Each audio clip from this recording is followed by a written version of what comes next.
Good morning students. कल बच्चों हमने किया था कि कंट्रोल ओवर लेबर कॉस्ट तक कि लेबर कॉस्ट जो लेबर की कॉस्ट है उसे कैसे कंट्रोल कर सकते हैं। आज हमारा टॉपिक था लेबर कॉस्ट कंट्रोल डिपार्टमेंट कि कौन कौन से डिपार्टमेंट होते हैं।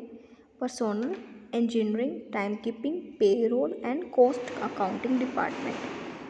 Personnel department. The main functions of the personnel department are recruitment and selections of worker, providing them training and placing them to the job they are best fitted.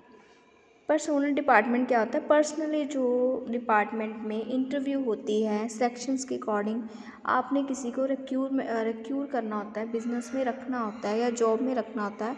First of all उसे आप पहले training provide करते हो, then उसकी placing करते हो, फिर उससे बेस्ट फिटेड प्रोवाइड करते हो जॉब के अकॉर्डिंग। वो होता है आपका personal department. Next one is engineering department. This department maintain control over the production method and working condition of for each job department और प्रोसेस। इसमें कंट्रोल होता है किसका? प्रोडक्शन मेथड का और वर्किंग कंडीशन का। किसमें? इंजीनियरिंग डिपार्टमेंट में। Next one is time keeping department. Time को कैसे कंज्यूम करके रखना, कीप करके रखना। Time keeping means recording the arrival and departure time of each worker. जो भी जॉब में आते हैं काम करने के लिए उनके टाइम को रिकॉर्ड करके रखना कि कब आया कब गया। अराइवल मीन्स कब आए, डिपार्चर मीन्स कब गए। ठीक है, ये भी दो तरह के होते हैं बच्चे, time keeping and time booking. Next, payroll department. Payroll department is responsible for making payments of wages और सैलरी टू ईच एम्प्लॉय। इसमें क्या होता है कि पेरोल का बेसिकली रोल क्या होता है बिजनेस में कि उसने पेमेंट्स बनानी है और वेजेस और सैलरीज हर एक पर्सन को प्रोवाइड करने हैं। It maintains all the functions related to the wages and salaries of the employees.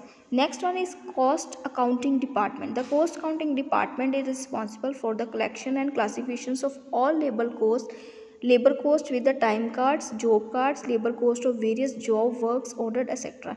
इसमें लेबर कोस्ट की, टाइम कार्ड्स की कलेक्शन करनी, जॉब कार्ड्स की और वेरियस जॉब लेबर कॉस्ट की क्या करनी? कलेक्शन करनी। क्या होता है वो? कॉस्ट अकाउंटिंग डिपार्टमेंट मीन्स कि सारा अकाउंटिंग मैनेज करना एक जॉब का, एक बिजनेस का, उसे कहते हैं हम कॉस्ट अकाउंटिंग डिपार्टमेंट। नेक्स्ट पीछे हमारा टॉपिक आता है लेबर टर्नओवर। अब लेबर टर्नओवर क्या होता है? Labour turnover denotes a percentage change in labour force of an organisation. एक ऑर्गेनाइजेशन की जो लेबर लगती है उस परसेंटेज में क्या चेंजेस आती हैं। High percentage of labour turnover denotes that labour is not stable.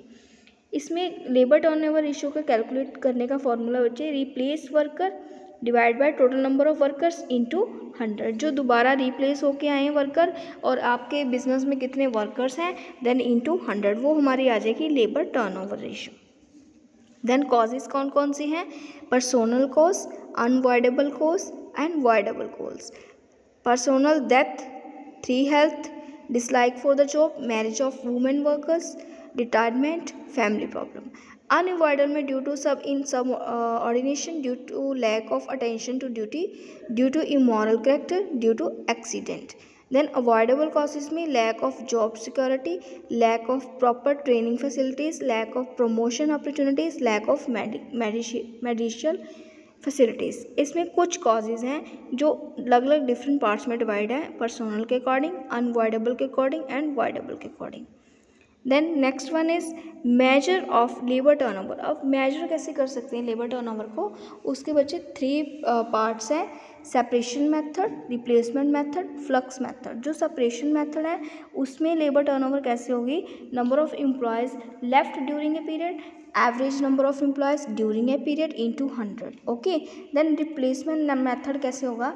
Number of worker replace during a period, average number of worker during a period into 100, वो आ जाएगी आपकी replacement method. Then flux method, number of separation जितने separate किए हैं, then number of addition जितने add किए हैं और पूरे एम्प्लॉयज़ की average number of during period कितनी है उसको इनटू 100 करेंगे, वो आ जाएगी आपकी flux method means labour turnover. Okay, next method of wage payment.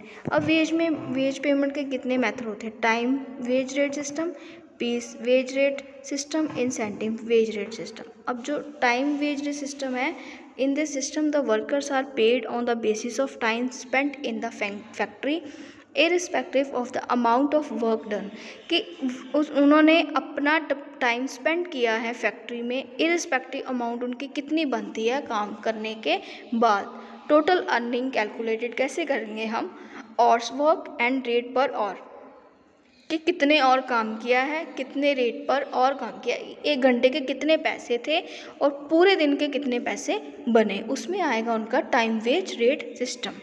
Next piece wage rate system. Piece wage rate system में क्या होगा कि कितने पीसेस उन्होंने बनाए हैं उनके अकॉर्डिंग उनको पैसे देना, मीन्स रेट पर यूनिट, कितने पीसेस को बनाया है।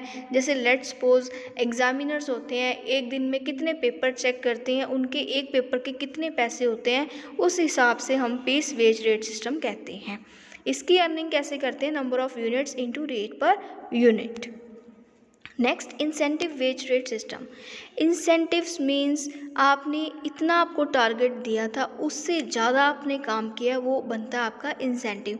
मीन्स जितने टोटल पैसे रोज़ के बनते थे वो तो बनते थे, जब आपने कोई एक्स्ट्रा काम किया है उसके अलावा आपके पास कितने पैसे आए, वो इंडिविजुअली बोनस प्लान भी हो सकता है और ग्रुप बोनस प्लान भी हो सकता है।